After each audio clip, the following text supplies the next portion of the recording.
पागलपन से भरी एक दहाड़ अचानक गड़गड़ाहट की तरह फूट पड़ी। ध्वनि तरंगे विनाशकारी स्थानिक तूफानों को भी तितर बितर करते हुए बाहर की ओर बढ़ी। NOVALV-1N प्रकाश की एक किरण तेजी से पीछे आई, जिससे असीम दैवीय शक्ति का विस्फोट हुआ जिसने अपने रास्ते में आने वाली हर चीज को नष्ट कर दिया। ये स्वाभाविक रूप से झो युआन था, जिसकी लाल आंखें अभी भी पागलपन से भरी हुई थीं और स्पष्ट रूप से सभी विवेक खो चुकी थीं। उनके दिव्य पदार्थ पात्र के नष्ट होने से उनके शरीर में दिव्यता का फैलाव हो गया, जिससे यह उनके मानवीय पक्ष से टकरा गया, जिसके कारण उनका मन अराजकता में पड़ गया।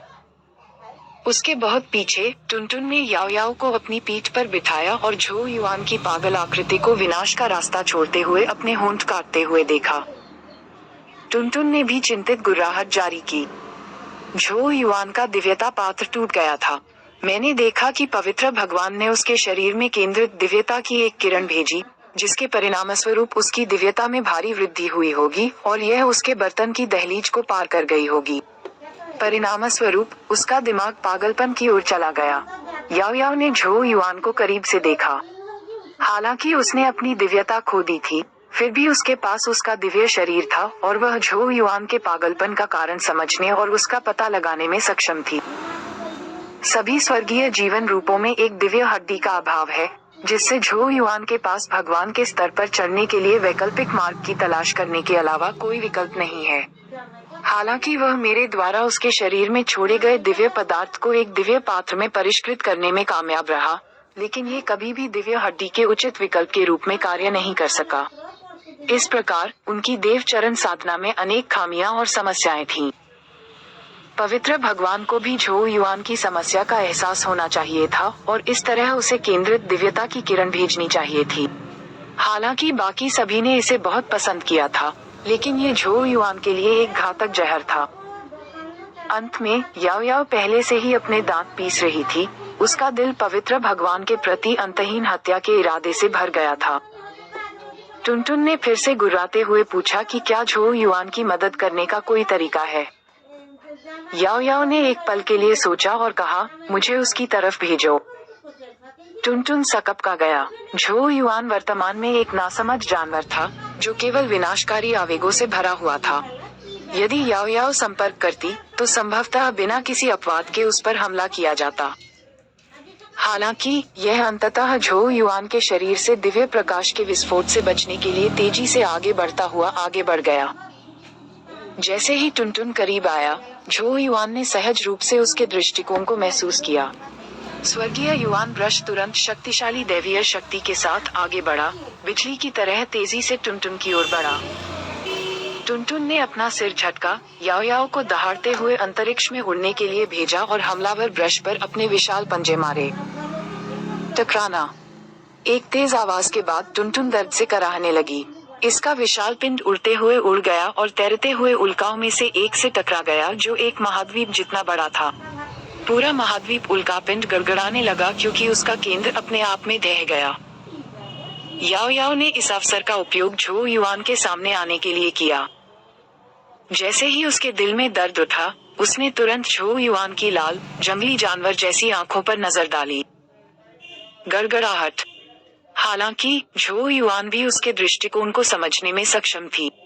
उसकी आंखें तब तक नहीं फूटी जब दैवीय शक्ति से युक्त मुट्ठी उसे खूनी धुंध में कुचलने के इरादे से बुरी तरह से मारी गई। याओ याओ तुरंत हमले से बचते हुए किनारे हट गया। हालांकि उसने अपनी दिव्यता खो दी थी, फिर भी उसके दिव्य शरीर ने अहर को किसी भी त्रिक कमल संत विशेषज्ञ की तुलना में बहुत मजबूत बना दिया था। उसने आगे बढ़ने के लिए इस पल का फायदा उठाया और झो युआन की छाती से टकरा गई। उसकी बाहें उसकी कमर को छूने के लिए पहुंच गईं। याओ याओ ने कोमलता से कहा, झो युआन, मैंने पहले ही कहा था कि मैं तुम्हें फिर से पीछे नहीं छोड़ूंगा।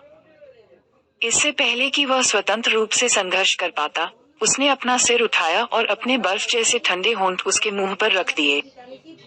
जैद संपर्क की ठंड ने झो युआन के शरीर को अचानक कठोर बना दिया। घटनाओं के अचानक मोड़ से वह क्षण भर के लिए स्तब्ध रह गया। हालांकि ये केवल अस्थायी था और दैवीय शक्ति जल्द ही उसके चारों ओर फिर से इकट्ठा होने लगी। याओ याओ ने तुरंत अपनी जीभ की नोक को काटा, जिससे झो युआन के मुंह में कुछ दिव्य रक्तसार भेजा गया। जैसे ही उसकी आंखों में पागलपन और अराजकता कमजोर होने लगी, दिव्य रक्तसार तेजी से उसके शरीर में समाहित हो गया। याओ याओ झो युआन की निडर दिव्यता को नियंत्रित करने के लिए अपने दिव्य उसने अपने दिव्य रक्त को उसकी दिव्यता के लिए एक अस्थायी माध्यम के रूप में उपयोग करने की योजना बनाई। हालांकि यह उचित समाधान नहीं था और उसकी समस्या का समाधान नहीं कर सका। इसका एकमात्र कार्य झो युआन के पागलपन पर रोक लगाना था। जैसे ही दिव्य रक्तसार उसमें प्रवाहित हुआ, याओ याओ की मूल रूप से गोरी त्वचा धीरे धीरे और भी पीली हो गई। हालांकि उसने कोई आपत्ति नहीं की और झो युआन के शरीर में अपना दिव्य सार रक्त भेजना जारी रखा। झो युआन के शरीर में विकराल दैवीय शक्ति धीरे धीरे शांत हो गई। जब अंततः उनके होंठ अलग हो गए, झो युआन का शरीर पूरी तरह से शांत हो गया था। जब टुनटुन ने देखा कि झो युआन अब हिंसक नहीं हो रहा है, तो उसने उछलकर खुशी से गुर्राना शुरू कर दिया। हालांकि जल्द ही एहसास हुआ कि कुछ गड़बड़ है। हालांकि झो युआन पागलपन से सब कुछ नष्ट नहीं कर रहा था, लेकिन वह हिल भी नहीं रहा था। उसकी आंखों की लाली गायब हो गई थी, उसकी जगह लकड़ी का नजारा आ गया था। वह किसी मूर्ति से भिन्न नहीं लग रहा था। याओ याओ ने अपने मुंह के कोने पर लगे खून को पोंछा और कहा, हालांकि मैंने अस्थायी रूप से उसकी विक्षिप्त दिव्यता को दबा दिया है, लेकिन इससे मूल समस्या का समाधान नहीं हुआ है।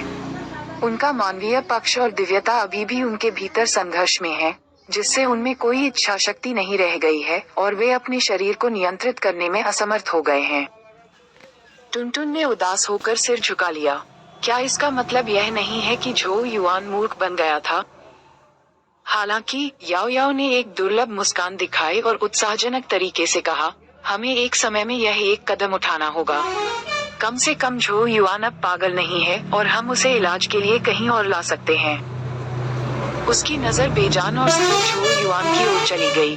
वह विशिष्ट उज्ज्वल मुस्कान अब उसके अभिव्यक्तिहीन चेहरे पर मौजूद नहीं थी। याओ याओ की आंखें कुछ नम हो गईं। उसके दिल में तेज दर्द के कारण लगभग आंसू बहने लगे। उसने अपनी आंखें पोंछी और फीकी मुस्कान के साथ झो युआन का हाथ पकड़ने के लिए आगे बढ़ी। चलो झो युआन, मैं तुम्हें घर ले आऊंगा। टुनटुन नीचे झुक गई, जिससे उसे झो युआन को अपनी पीठ पर खींचने की अनुमति मिली। वह गर्जना के साथ अनेक तारकीय नदियों को पार कर आकाश की ओर उड़ गया। अनगिनत उल्काएं, कुछ तो महाद्वीपों जितने बड़े, बेतरतीब ढंग से उड़ गईं। कोई व्यवस्था नहीं थी, केवल अव्यवस्था थी। टुनटुन की चौड़ी पीठ पर याओ याओ ने झो युआन के एक हाथ को कसकर पकड़ लिया। उसने उसकी बेजान आंखों में देखा और धीरे से बुदबुदाया, झो युआन, चिंता मत करो। मैं निश्चित रूप से तुम्हें बेहतर बनाऊंगा।